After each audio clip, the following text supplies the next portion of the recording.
Welcome, everybody. Hi. Welcome. Thanks for being here. Give it just a minute or so for people to roll in. While we do that, you all know Zoom at this point, right? So I think we all do.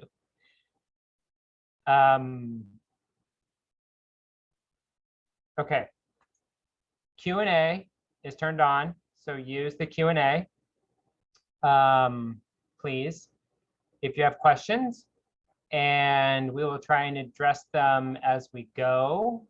We'll take as many as we can.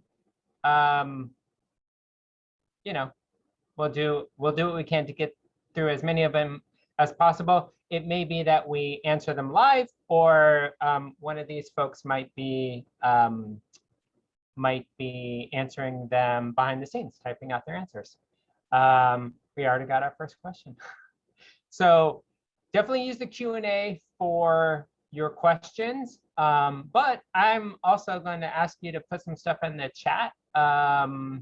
So first of all, I want to know, there are 35 of you here joining us, where you're calling in from. So do you want to just let everybody know? You can either hit panelists or you can let everybody know. Let us know where you're calling in from today. I'd love to see that. The East Bay. Ooh, New Mexico. Santa Fe. Right on. Oh, Hong Kong. I've been to Hong Kong, actually. It won't surprise my team that I've been to Hong Kong. Lots of East Bay, Bay Area, San Diego, Orange County, Healdsburg, Escalon. Cool. Boca Raton, Florida. Wow.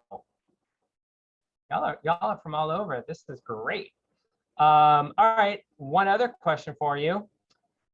What is your declared major, or what are you thinking of studying? Let us know that too. That'd be kind of fun to know. Stats, yes. Psychology, good. Sociology, awesome. Psychology, poli-sci, art. Ooh, applied physics, Metzley, math, Huey, yes, we've got it covered. And the honestly don't know, well, you're in good company. That's another undeclared up there. I see it. Good. So yeah, if you're undecided, that's cool too. All right. So I wanted to just make sure everybody knew what we're doing. I see we already have some questions. You're already using the chat. Perfect. But now I'm going to let my students introduce themselves. I'll start. I'm not a student. I'm Mark Von Cannon. I'm the Director of Student Recruitment and Career Development for the College of Letters and Science. And I get to work with these awesome students as part of my ambassadors for Letters and Science. I'm going to ask Itzel to start, and she's going to popcorn it to the next person. Hi, everyone. I'm Itzel. I am a fourth-year sociology and communications double major, but I did start out as an undeclared, so I can definitely answer any questions about that. I'm going to popcorn it to Kiwi. Hi, everyone. I'm Kilvio, or Kiwi. I study math now, but I started in biomedical engineering before switching to stats and econ, before switching over to math, where I'm at now. And I'll pop it over to Eva. Hi, everyone. I'm Eva. I'm a fourth-year cognitive science major, and I have an emphasis in neuroscience. Okay, Metzley, your turn. Hello, everybody. My name is Metzley Montero. I'm a third-year applied physics major. And so I'll popcorn it to Stephanie.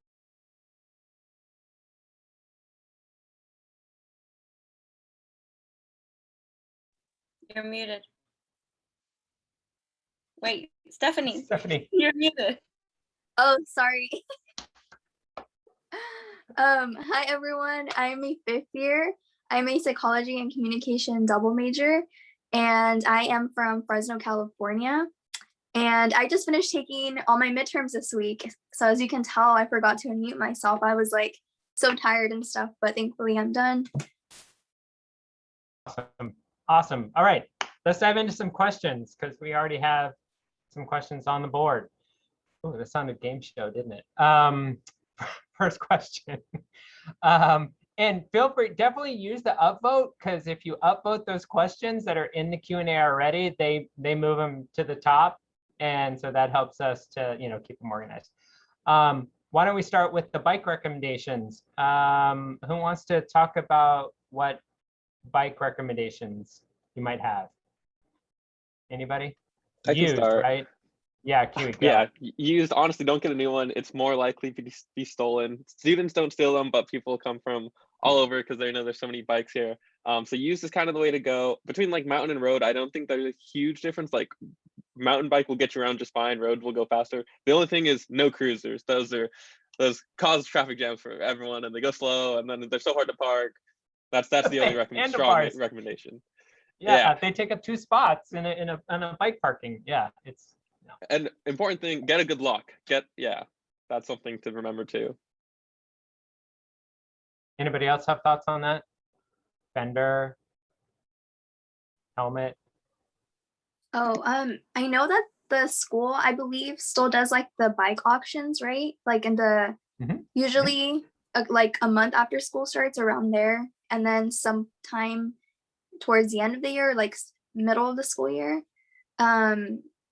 And I have a hybrid, and that works just fine for me. It would get me from point A to point B. But I would say, yeah, definitely don't get a cruiser, because those are really slow. And if you have a class and you need to get to class within like 10 minutes, like you're not going to probably make it. So yeah, no cruisers. Mark mentioned it, but get a fender for your back tire. Some bikes come with it, or you can buy an attachment, because if it's like rainy or muddy, you'll get like the mud and the rain will get on your back, like on your backpack and your coat. So get a bike fender. And we call that the racing stripe or something. What do the people call freshman it? Stripe. Freshman stripe. Yeah. Yeah. All right. How easy is it to change majors? Anybody change their major? I can start on this one too, because I actually switched from different colleges. That's like right. I said, I started in the College of Engineering, and now I'm in the College of Letters and Science.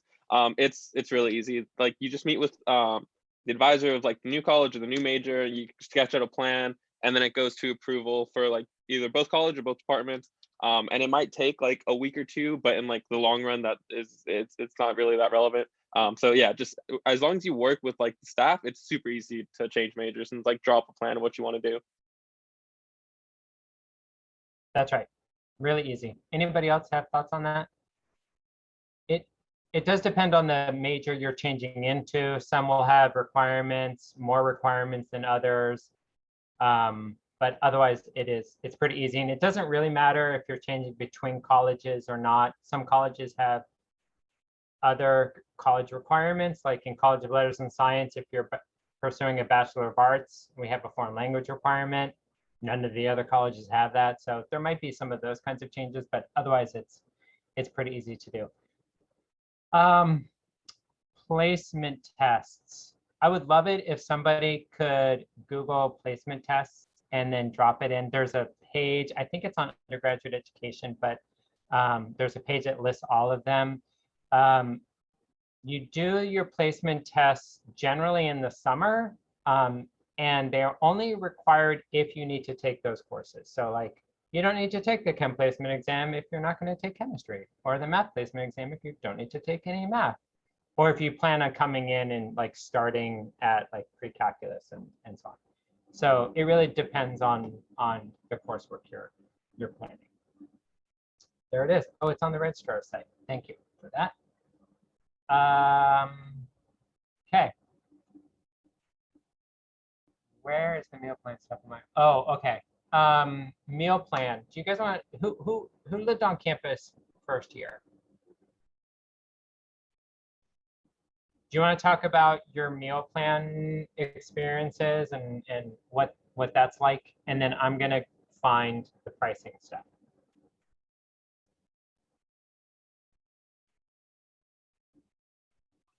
I can It's talk about it. My Wi-Fi might be a little bit laggy, so I might be a little bit laggy. But I think the question was like, where can you get food if you get a 5-day meal plan? So one thing that I got a 7-day meal plan, and so I got to go into the dining commons like anytime that they were open. But for a 5-day meal plan, I know that my friend from across the hall did have that. And so what she did was, when you go into your first year as a freshman, they'll give you $200 Aggie Cash, and Aggie Cash is basically money that you can spend throughout the campus, and that's $200 on your student ID.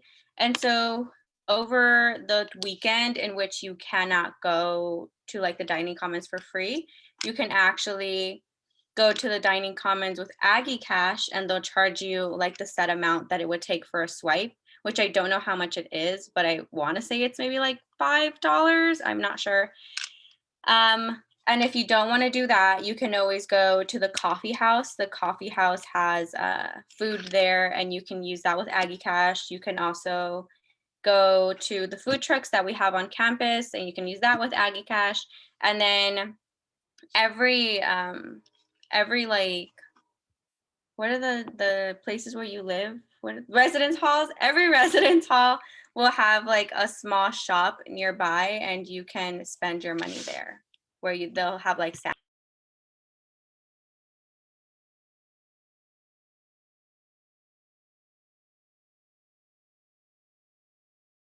Okay, apparently my internet is a little laggy too. It took forever to get that page up.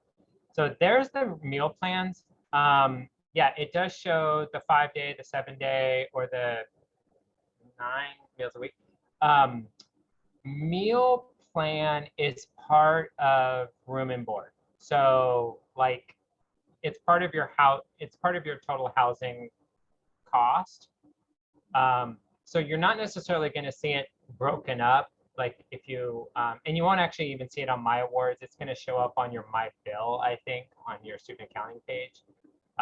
So that's where you'll see it. But the different pricing options might be in the housing page if you wanted more details on that. Perfect. You guys are great. Thank you for including more of that information. Okay. I think we got that question. Oh, the deadline for choosing a roommate. Anybody know that? I think the housing application opens on May 4th. But then that's also when like roommate, the matching stuff. You all use the matching. Did any of you use like the matching tools that they had through student housing? No. I didn't really use the matching. I used like the UC Davis like freshman Facebook group to find a roommate, which I thought was pretty helpful and pretty cool. But yeah. Yep. I was gonna say I had a completely random roommate, and we're still roommates years later. So the random, it's definitely a toss-up, but I can vouch for at least one person having had a good experience. But on your housing application, even though your roommate was random, you still put in like, I prefer like to be in bed by 11, or right, like there's think some I of did that stuff as part of it. Yeah. Yeah. Okay. That's my understanding, is that that's kind of part of the housing application, and so they can, even though you're not using necessarily the matching tool, or like what Metzley was talking about, one of those like the Facebook class of 2025 groups, the housing application has some things that then can help match students based on preferences for like bedtimes. I like it more quiet, and so on. Okay. Move-in dates. I will talk about that. What do you guys normally do on the weekends? Great question. I mean, most of the time I just stay inside and watch Netflix and movies with my roommates.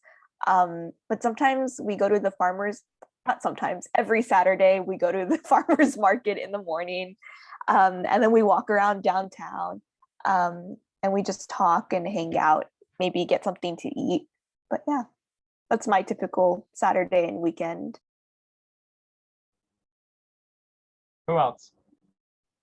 My typical weekends also look similar. This past weekend we marathoned the Harry Potter movies.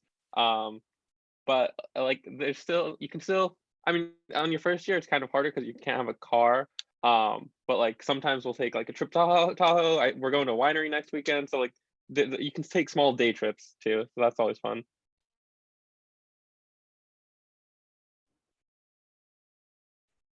Anybody else? Any hikers, any skiers, any surfers? I mean, all those things are, within a few hours drive. I would Yeah. second the farmers market thing. And I've also been to Sacramento quite a few times, even like freshman year. I remember taking the bus with my friends. None of us had a car, but yeah, Sacramento is a fun day trip too.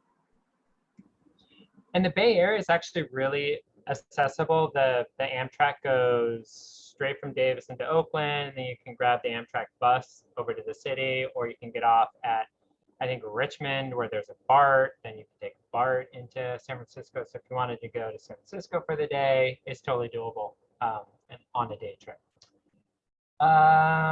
Okay.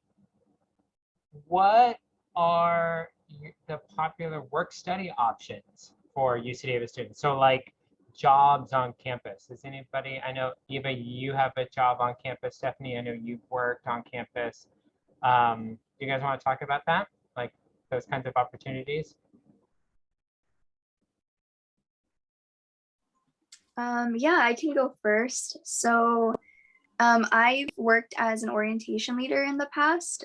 So that was like my first job on campus, but that one typically starts spring quarter. So I would say like around April, and you take a class. So you take a class spring quarter, and then after the class, you keep training throughout the summertime, and you help the incoming students. But that job is just for the summer. And then a longer term job that I've had is I work at the Art and Recreation Center. So there I work as a fitness center attendant. And basically my job is to make sure that patrons are safe while using the gym equipment and just walking around and answering questions. That's a job that I definitely recommend because it is a job on campus and they understand that you're a student first. And also you don't work that many hours. So I think it's like a good school and work balance. Yeah, I'd second that. I also have an on-campus job, and it is, they recognize that you're a student first and they treat you really well. You're like an employee of the University of California, which is pretty cool. And then I also would say I work in food service and you get meal perks. So that's really a big perk for being on campus if you're gonna do food service. Itzel, there's a question in here for you. What resources or opportunities are there for students interested in going into law school after college? Oh my gosh, that is for me. Okay. Okay, so I'm actually the president of DPLS, which is Davis Pre-Law Society. I want to mention that we have so many great law school organizations on campus. We have like a good 3 or 4 orgs that focus on pre-law students that will help you with different resources. They bring in different speakers. We're having a 3L from UC Davis Law come in. We just had a conference about pre-law. And then we also have Pre-Law Advising. And she is really, like, I honestly love Montero. She's amazing. She helped me decide on whether or not I should take like a gap year because I didn't love like my LSAT scores specifically. We also have like within Pre-Law Advising, they have sessions every quarter that'll focus on your resume, how to talk to professors, how to finance law school. And as a first gen student that didn't know anything about undergrad, I need that for law school. And so I would say we have an abundance of resources. If you're thinking of coming to Davis and you know you want to go to law school, definitely reach out to any organization on campus and they can help you out. They can accept you into their org and you can fill out like a little form. And then they'll also point you to any other resources that they have. Yeah, I hope that helps. Oh, can I also add that since like we're close to the state capital, Sacramento, so there's a lot of opportunities there too. I know my friends have taken advantage of like internships and things like that. I would love it if somebody puts the UC Sacramento link in the chat and maybe also the UC Washington program link in the chat. To Stephanie's point right there. Thank you. There was a question I was going to ask. I mean, not I was going to ask, that I was going to refer to you all. Advising. So how does advising work? Do you get an advisor assigned to you?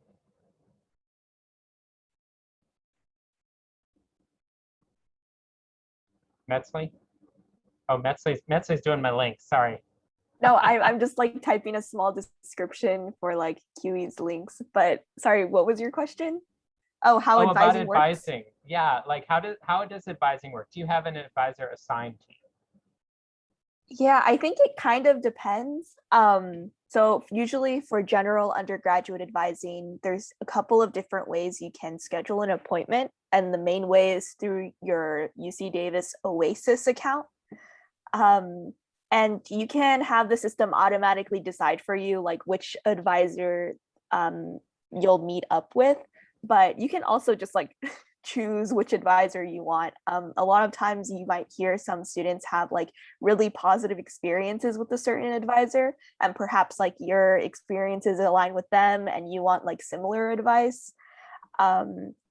I guess in the sense of one advisor assigned to you, that might be in the case for perhaps a major advisor, because sometimes for smaller departments, there's only like one advisor for your major. But in a lot of cases, there are also like peer advisors. And honestly, the cool thing about advising is you can go as many times as you want.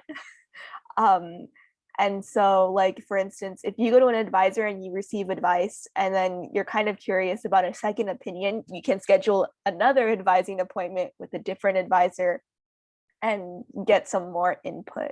I guess advisors are there to help you with whatever you need, and they're trained to direct you to whatever resources you may need. So highly recommend using it all the time. Yeah.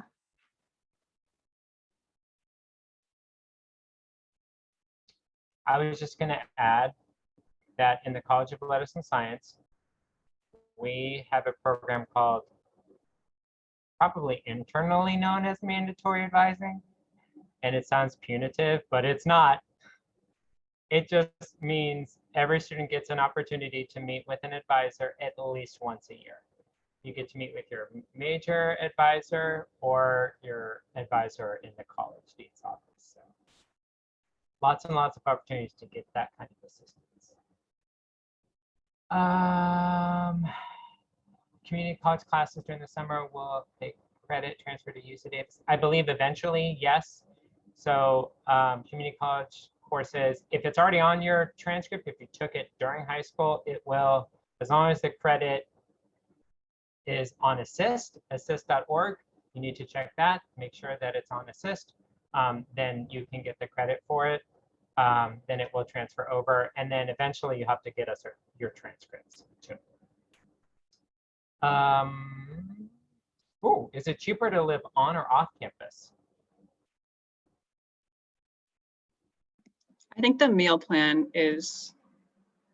that's the a big cost.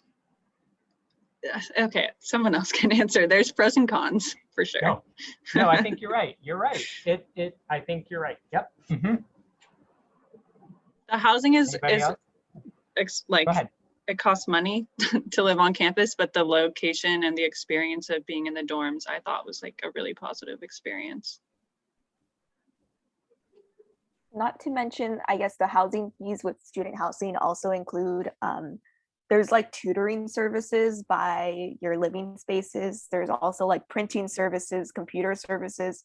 I remember like I broke my laptop freshman year, and it wasn't really a problem because although I had like 2 weeks until my parents came by to help me out with that, the computer center is like open 24/7, and so I just went and did work there, and it was fine. So I think there's a lot of pros with living on campus, but off campus as well, like it depends on what type of luxury you want. At the end of the day, you kind of choose where you want to live in that case.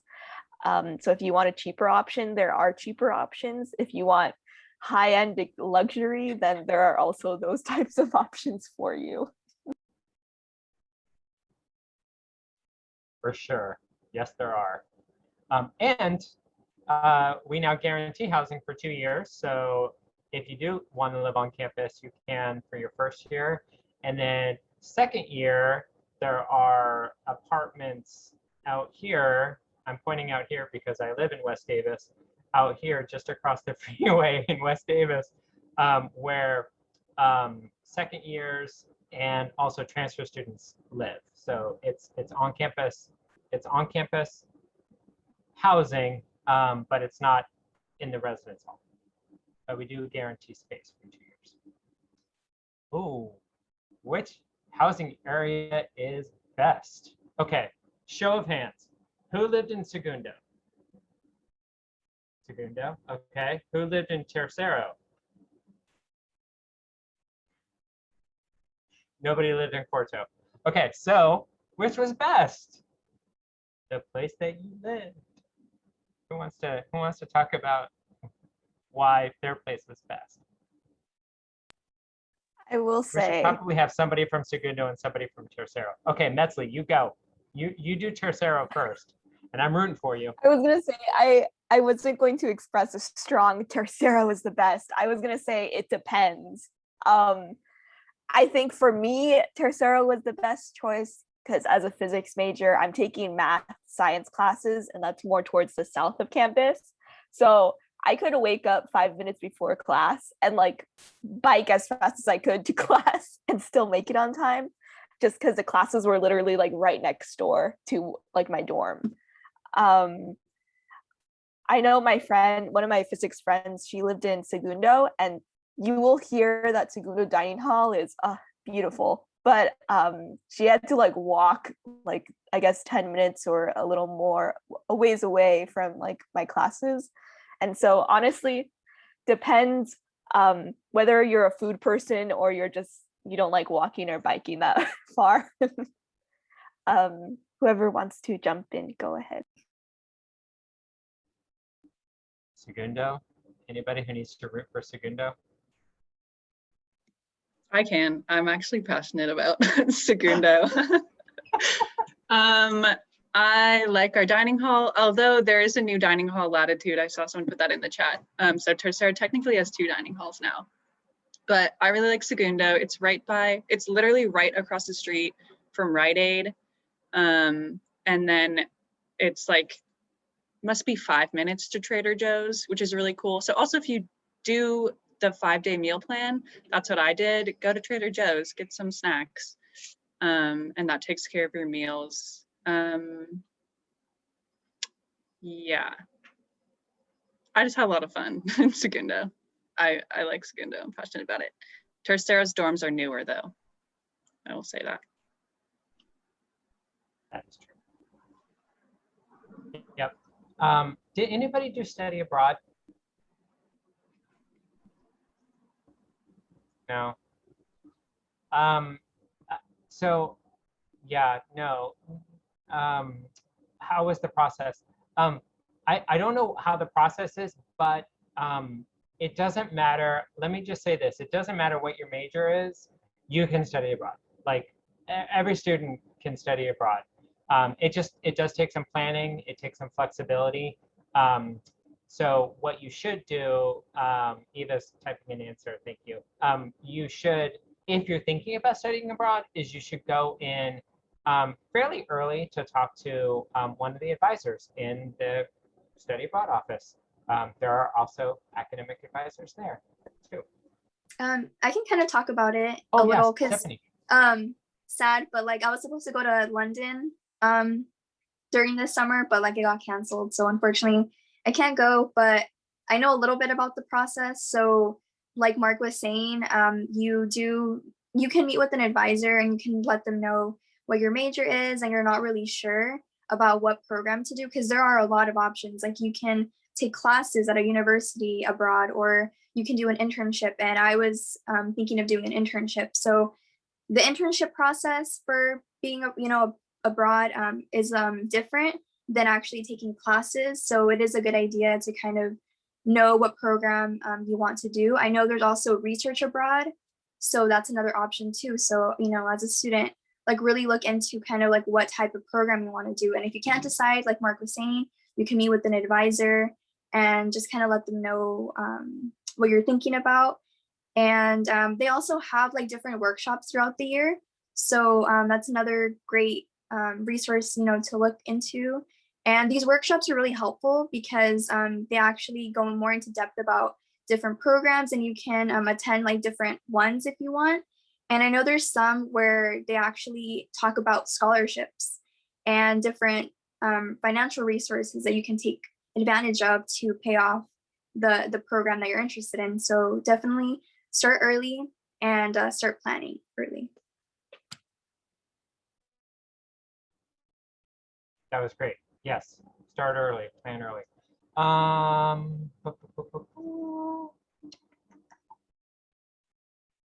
Okay, we have questions about advising. I think there was something about Aggie Advising, so I'm going to try and answer them all at once really quickly.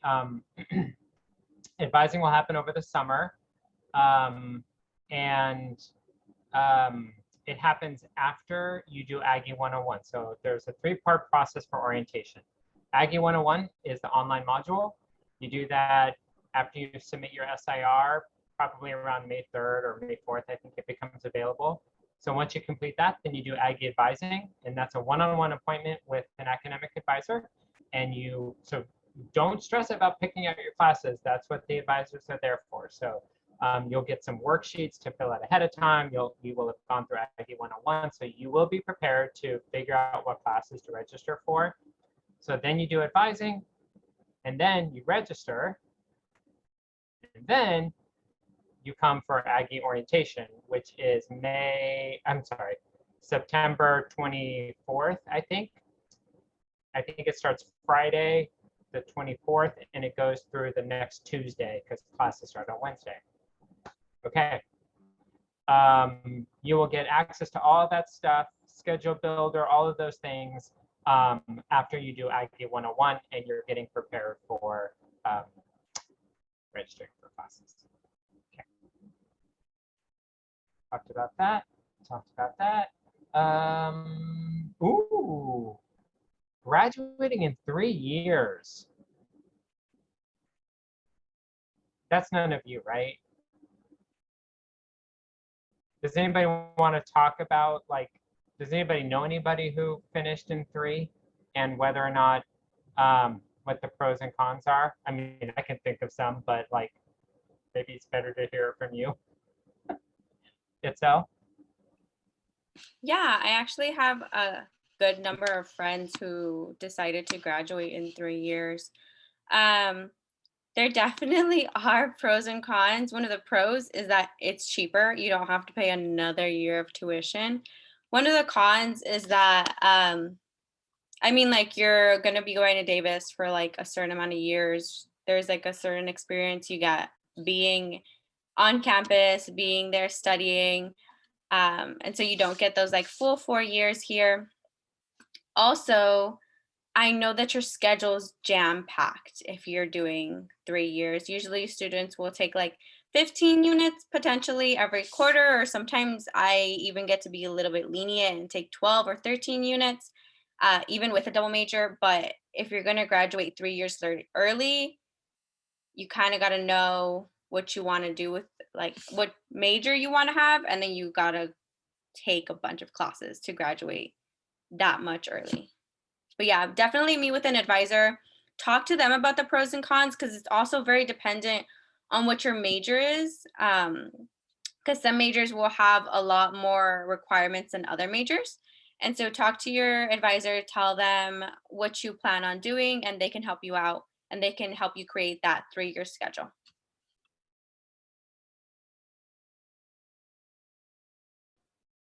Yeah, I would also add, it's a lot of coursework to squeeze into 3 years, and there might be opportunities that you will miss. Research, internship, working, study abroad, DC program, UC Sacramento program. There's a lot that you might not be able to squeeze in to 3 years, which might, I mean, yes, the cost is a big factor. That's understandable, but when it comes to applying for grad schools or a job, the other things that you do as an undergrad, like the things that these 5 people are doing through their ambassador program, make a big difference on those applications, job,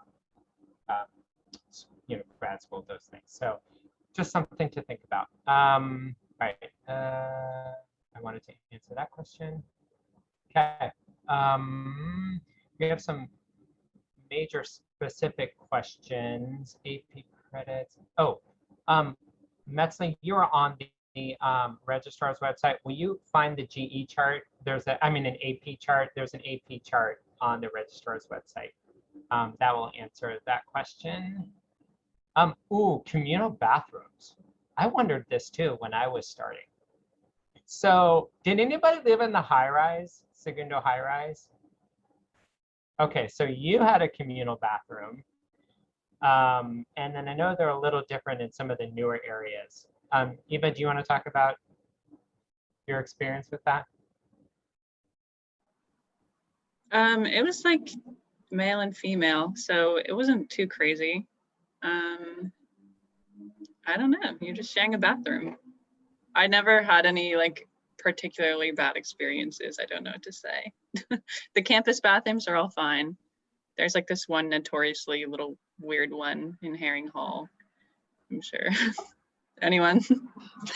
Right, but then they get cleaned every day. The bathrooms in the residence halls get cleaned every day, right? That's true. So That's true. that's a benefit of actually using a communal bathroom, because if you have a private bathroom, if you're in a suite, you don't necessarily get that.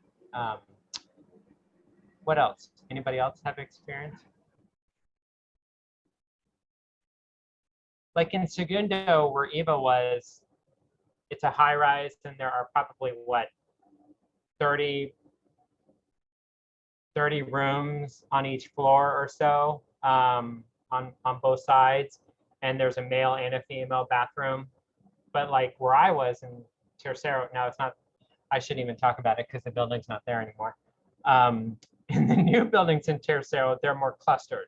So you may have like four rooms that share a bathroom, like 4 rooms of women who share a bathroom and 4 rooms of men who share a bathroom. And there might be 3 or 4 of those on a single floor. So,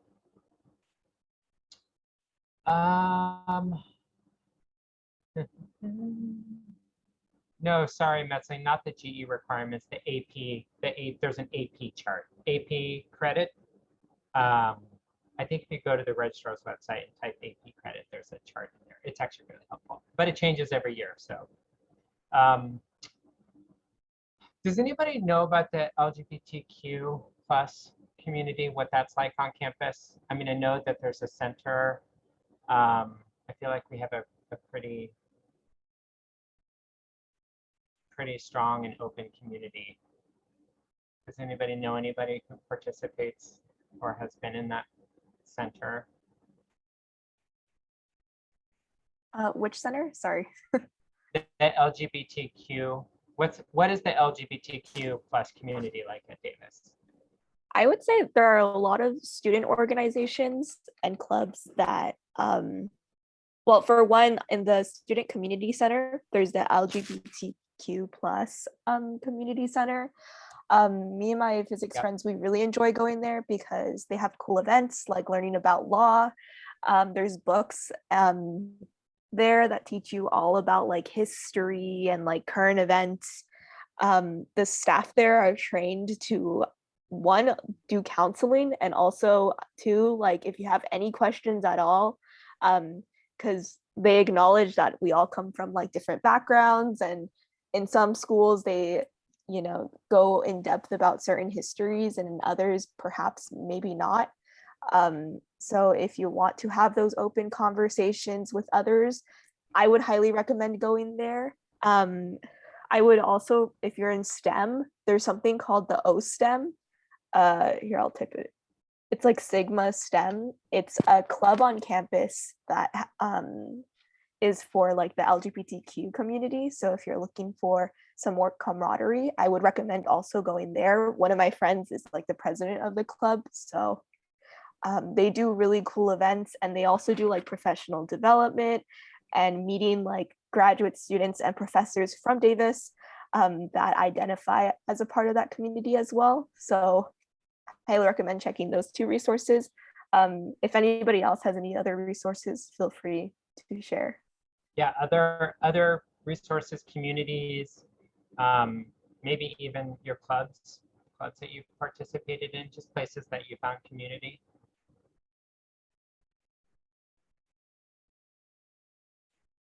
Like random ones that we're involved in? Yeah, yep. Okay, yeah. So I'm also part of the school newspaper on campus. We're called the California Aggie. That's a community that I found my second year at Davis, and it's honestly been amazing. I've met so many cool people there. Again, I'm in DPLS. I've met a lot of like the organization that I want to go forward with. But one place that I use very often on campus is the Women's Resource Center. Oh yeah, Messi just put it in the chat as well. They work closely with LGBTQ+. And then they also provide like great resources for women. They have printing there if you're ever in a rush and you can't get into like one of those big printing rooms that we have. They have 2 different libraries. I feel very comfortable napping there. That's one of their pluses. I also go to class a lot, and classes for Chicanx and Latinx students. And they also have like a little space for you to study. So we have a lot of resources on campus for anything you're practically looking for. It definitely is just a meaning of like looking up exactly what you want.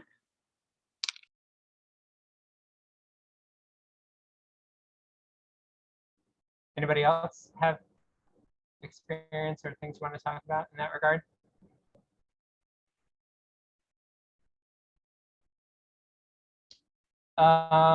What is the studying atmosphere like?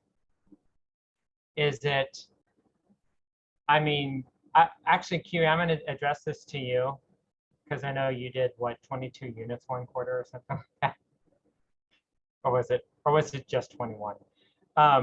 So do you want to talk about maybe the rigor, what the atmosphere was like in terms of studying? Is it chill? Is it competitive? Yeah, actually, you underestimated it. It was 28. But yeah, the classes, the rigor kind of just depends on like yourself and like how you manage your time, and like what the department, I guess the class itself, like not all math classes are the same. Um, so I guess the biggest thing when like kind of acknowledging like the study atmosphere is like just knowing yourself and how much time you need to dedicate towards everything and like managing your time properly. But I say most classes like I like it's not like high school. I imagine most high school wasn't super difficult for most people here. Um, it'll definitely a culture shock. You're surrounded by like everyone was kind of at the top of their class in their high school, so you're definitely gonna have to probably develop good study habits your first year. I know I didn't have those my first year. But a really nice thing is that like everyone's pretty driven academically, so like it's really easy to get a study group together and like just collaborate, and like you will struggle together, and but that's that just makes your friendships closer.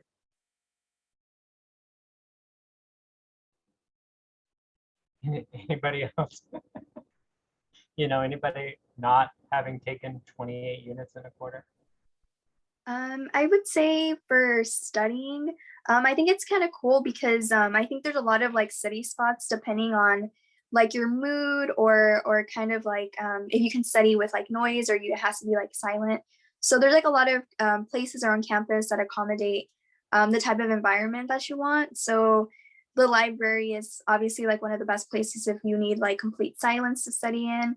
And I know they break up the library into like levels. So I think the more, right, like the more up that you go in the library, like the more silent it gets. So you can't really like talk as much. But if you form like a study group, for example, and you're going to be talking a lot, then go to like the bottom floors.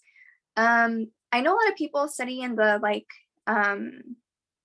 coffee shops around Davis. There's some great study spots downtown. I know the ARC, the Activities and Recreation Center, there's like a study spot there.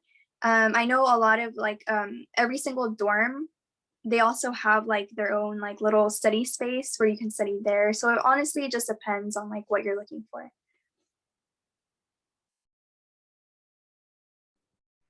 All right.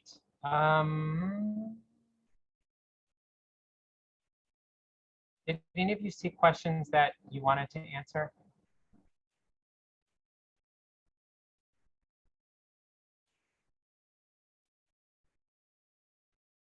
There's a question there about pre-law. I don't know if you saw that. If you want to take it maybe by typing an answer, that would be good.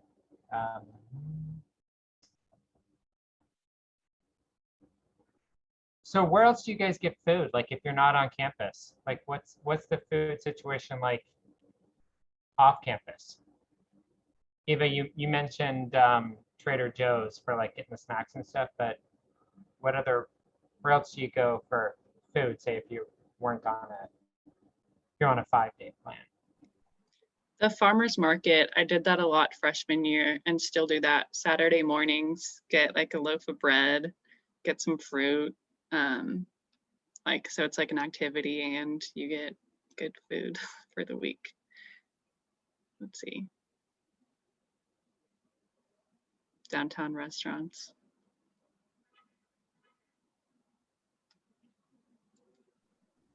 Boba. Boba. There's like how many? 13 boba places, something like that.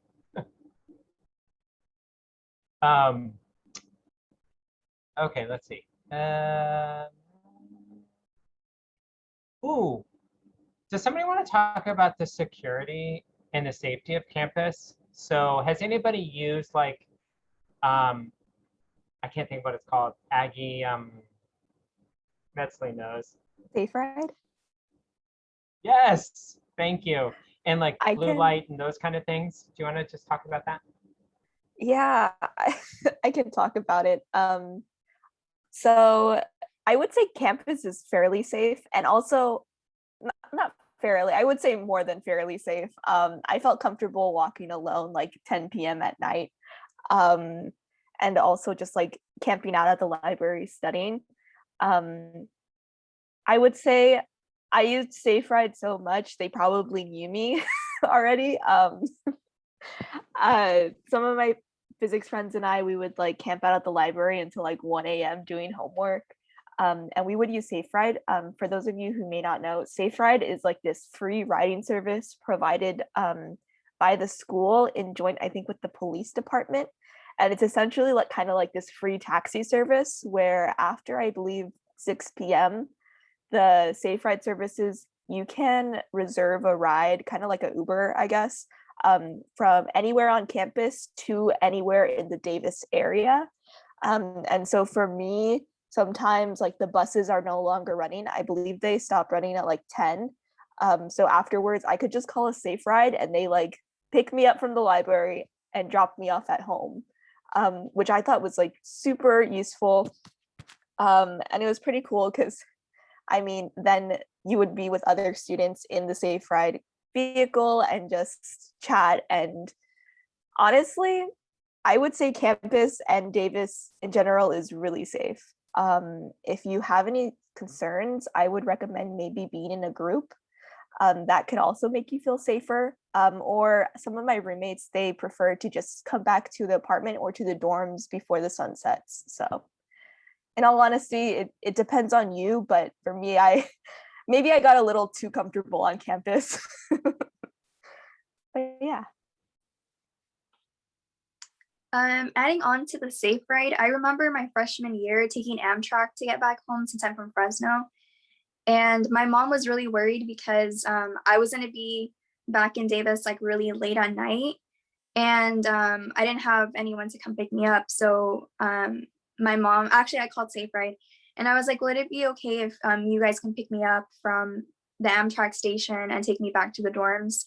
And they're like, well, we don't do that, but we are, you know, concerned for your safety. So like they did that. They literally went out of their way to do that just for me. So I was really thankful, you know, for that experience. I was just going to add about, you know, safety on campus too. So the dorms, if you live in the dorms, the residence halls, it is, there's a 2-lock system. So the doors to the outside are always locked. And then the interior doors are also locked. You use your card, I think, so there's like two sets of locks for that. And then like if you're studying late, there's a locked 24-hour study room in the library. Yeah, I just wanted to add those 2 additional points. And we do have a campus police department and a campus fire department too. Okay. We have about 8 minutes left. Are the dorms going to be doing doubles or triples? Very likely doubles, but I'm thinking they're probably going to do triples, but don't hold me to that, because what is the difference between putting 2 people in a room and putting 3? So probably doubles, but very likely also triples. You do have a choice on your housing application, and there is a cost difference. But if they do triples this year and you ask for a double, you might get put in a triple. Okay, that takes care of that one. Anybody other? If you guys see questions, please, you know, stop me if there's a question you want to. Oh, Eva and Stephanie, there's a question about the difference between cog-sci and psychology. Between the 2 of you, can you answer that question?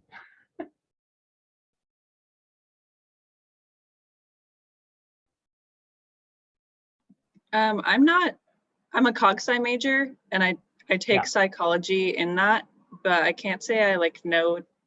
I think Stephanie would be more suited to answer like picking between psych and cognitive psychology.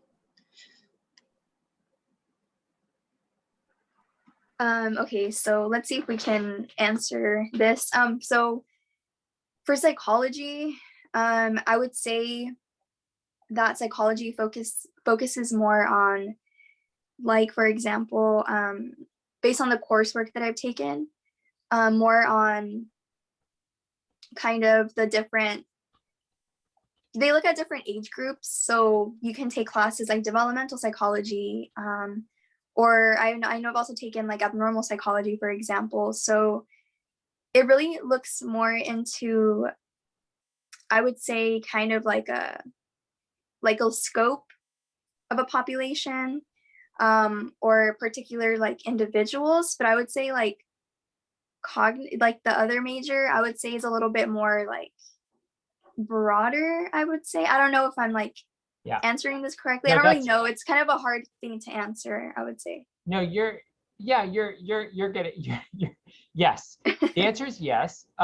Cognitive science actually, and I only learned this like maybe a month ago, cognitive science was formed. It's still a relatively new major. I think it's only 5 or 6 years old.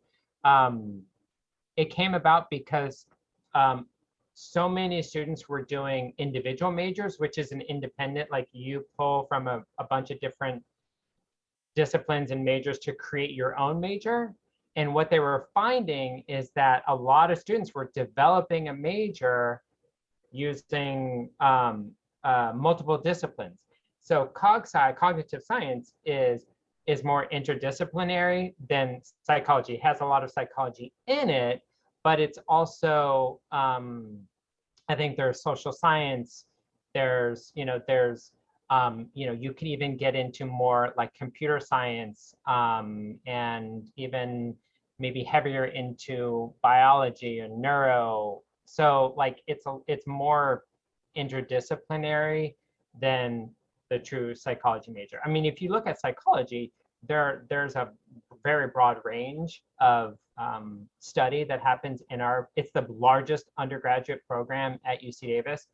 Faculty do study research in gratitude, and, you know, but also how your brain functions, and also like how you perceive things. So like it's very broad, but comparing the two, I think CogSci is more interdisciplinary. You're going to take classes from different areas of campus. Does that sound right to you, Eva? I mean, is that your experience? It definitely does. It's very interdisciplinary. So if you're looking to like learn about the brain on like at several levels, yeah, it's a good major for you. Perfect. All right, we have a little bit of time left. I know I've been seeing questions about like, are the classes going to be online or like in person? And if there's going to be options for the freshmen to take like a full year of online classes. I think I saw 2 different questions like that.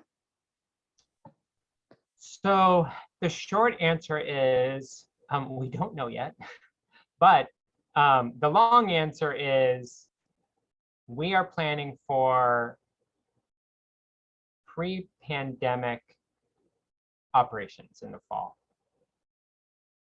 So very likely all of our classes will be in person, but not all of them. We will be offering virtual courses for students who cannot come. So we understand that there are, I think there were actually a couple of students on the call tonight that are out of country. And we understand that there are visa issues, getting visas. And so there will very likely be resources for students to get coursework continually virtually. But whereas right now we're like 10% in person, 90% remote, it will probably flip next year. So that is kind of what we're hearing. I would just stay tuned. I would just stay tuned for that. So sorry we can't provide, you know, an exact, but definitely follow news, follow UC Davis news, follow the chancellor. The chancellor puts out updates every Friday. So you should be following those if you're not getting them already. That's where we get most of our information, in fact.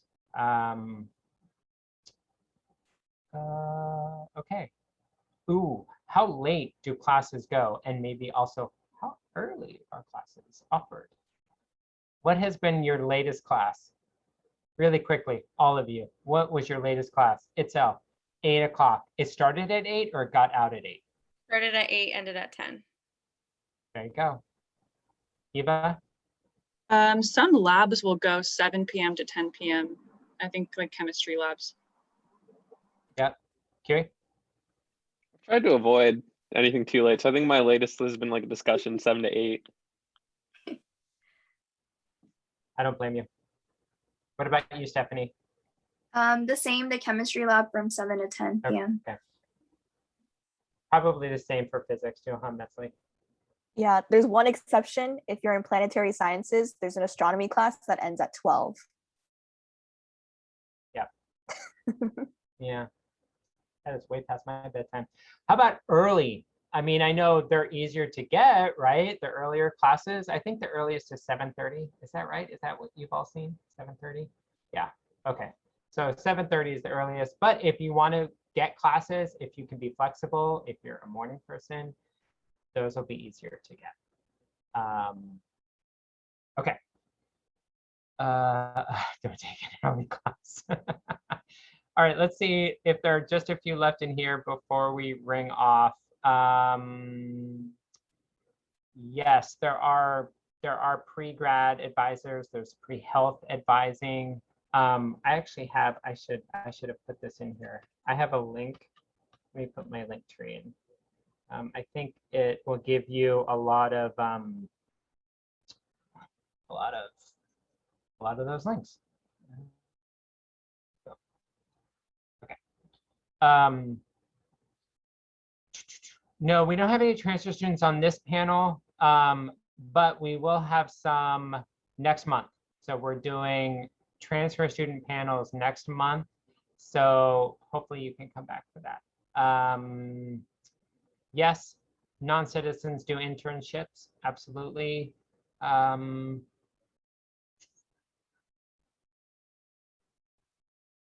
Anybody see any questions that they Yes. absolutely want to Where answer? will Yes, please. go where for it. will the recording for this be located for students to access later? On the link tree that I just posted on the Aggie Experience Live page, the event page, the links to all of our recordings will be there. Okay, we're now over time. Ooh, we always run out of time. I'm sorry that we didn't get to all of your questions. If you want to know more, definitely let us know. Email us. I think you can find us through the link tree page that I just put in there. So definitely reach out if you have more questions. Otherwise, congratulations. Thank you for being here. Thank you for coming. I hope that was helpful. Thank you to my amazing student panelists. Can you give them some love for being amazing student UC Davis students? You guys are awesome. Thank you. All right. Yeah, so stay in touch. If you want to know more, let us know. Send us an email. Okay. Great. Thank you, everybody. You guys are the best. Have a good evening.